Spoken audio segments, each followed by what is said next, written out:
Hello, my name is Marissa Puckett. I'm going to be going over the reasons for this simulation, what I learned from it, what I knew going in, which is very little, and maybe what could have been done differently. So I just want to start off by saying I knew absolutely nothing coming into this. I've never even heard of Chechnya, but something that I think is interesting about, and the importance of this simulation to begin with, is a lot of times, maybe it's just me, you can go into situations thinking that this smaller guy, the underdog, is the one that you're going to root for. And given this situation, and with today's tensions that we have in the world with Russia, approaching this topic was really weird because I think it is important to go into situations that are new to us, new to students, and conflicts that are unusual. And the reason I say that is because of previous examples that we went over in this class. It's almost like I could read it and get what side I really thought was the correct side almost right away. With this one, I had to do a lot of external research to actually come to like what I was thinking, especially because it's set back in 2003. And I think that's a very important topic as well, because we learn through conflict resolution, the time, the culture, everything is important to give context to these situations.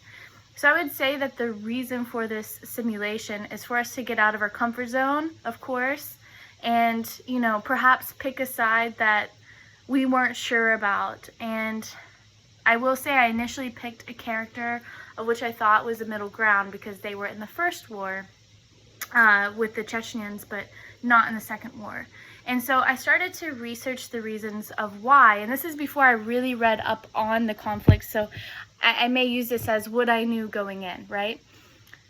What I noticed about looking at things is in the first war, it seemed to be more about independence, whereas in the second war, there seemed to be a much more religious emphasis. And through further research and looking at where they are today, it is seemingly a much more religious impact, right? So going back to 2003, you have to think of the context, and all that I thought of was terrorism itself was still a very, or it was beginning, or was still a very intense topic, especially with 2001 that had happened, and of course Bush was still in office. So then I started going down the rabbit hole of what does Bush think about this? What did he do with it? Where were our relations with Russia? Because before we get into IGOs or Western countries or larger organizations that could have helped in this instance, we have to look at what were Americans trying to do. And I can't pretend that I don't have a viewpoint as an American, especially since I am in the military. And so I was thinking, what were we trying to do at that time? And, you know, President Bush did make certain concessions with the Russians during this time to help our relationship with them and put this sort of thing not at the forefront of the conversations. They kind of hid this kerfuffle that was going on. So when we go into what we knew going in, that's all that I knew is really just the context of where the world was at that time in 2003 and not from the lens of right now. The next question is critical factors that contribute to successful resolution. So this one is a tough one, and I say that because there's always the answer of which is like the right answer, but does it actually play out in the real world? An example of this is when I was reading through some IGO suggestions on different conflicts throughout this course. Some of the suggestions just seemed too idealistic, not realistic, maybe out of touch was the right word, and it was reminiscent of going to middle school and the DARE program, D-A-R-E, which was just against drugs, of course. And the idealistic thing was just say no, you know, but that's just not how that works. And so reading through these suggestions, it just didn't seem to resonate, you know, and I started thinking of what do people want? Of course, root causes are huge, and identifying root causes are huge in identifying the problems. But what if you have someone that is just power hungry and has the ability to carry out actions based on what they want? And versus people who want sovereignty, independence, how do you pit those two against each other? How do you go into a mediation with one party not wanting to actually mediate, but just showing up? And that's how I felt in this simulation, was how realistic is this? Can this be solved in this sort of format? So I tried to look through the different critical factors into this, and I'm going to pull them up now. So one of the first things I thought is, why is Russia holding on to this region so intently, especially with death occurring so often, especially to civilians? And the biggest thing that I could think of is not just resources, but if a region, especially in that portion of Russia, were to be able to break off and be independent, would it create a domino effect and pull other nations with it? At the end of the day, it is part of Russia, and it's up to Russia to protect that. So you have to look at the critical factors going in with the rebels. Like, what did they really want? And can you abide by both sides? Are both sides equal in mediation? Do we look at one side and say, you're just wrong, you're just gonna have to deal with it? And that's how you wish that you could approach things sometimes, but it's just not. So I looked into de-escalation and de-escalation, which was in the first week of class, and I remember writing down quite a bit about it and how it escalates through a series of feedback loops.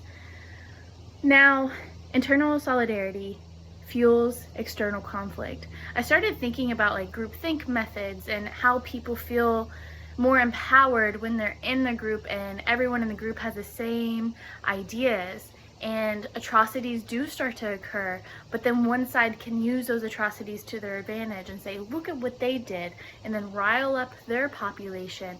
And then, as it says in the article, real atrocities occur through this. And I believe that is what occurred here, is it was just one thing after another. Now we all know by reading this that the Chechen rebels did do certain things, like hold hostage that theater, in which the Russians had to take action, and when they did, 150 people did die because of the Russian actions. Now the Chechen rebels can obviously take this and say, well, they killed 150, we were just holding them hostage, all we wanted is freedom.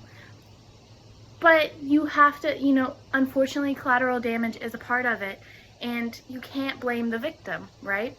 At the end of the day, they held them hostage, and that is what led to the demise of 150 people. So what goes on to try to break people out of these loops is to break down that solidarity in their thinking, to pull apart the group, to pull apart their arguments, to pull apart all of that. So that would have to be a critical factor in getting this conflict to a peaceful means of end, is getting both sides to not have this huge, overwhelming amount of thinking that they're right, you're wrong. There's no gray space in this, it doesn't seem, when you get to the rebels versus people who are truly Russian patriots. There's not a lot of gray space. A lot of the people who did seemingly switch sides, they were in the first Civil War, when it was again about being sovereign and having freedom from Russia. Whereas now it is more of a power grab, and even the U.S. declaring them as or condemning them as terrorists is a huge thing. When you don't have the backing or support of those in the world, then it's not going to be a good look. So that's what I thought when it came to de-escalation and de-escalation. Now, another thing that I saw was the us versus them, which I just kind of went over, but I'm going to go into delegitimizing things. So if you can delegitimize one side, then I believe that it will break members out. There are always going to be groups of people, factions within factions. So you have the rebel group, and they're this smaller force. But if you break them into factions and you kind of separate them out, then you break it down altogether, right? That might take years. But a big thing that I've seen be put into some of these articles is delegitimizing a side. And then the last thing that I want to talk about with this is peace. And one of the first notes that I took in this class that I thought was very interesting was that there are two types of peace, right? So looking at Russia today and Chechnya today, you can kind of see this. So I'm going to jump forward to 2022 when I read different things. So crime is technically down. So you could claim that it is a peaceful nation. That would be, however,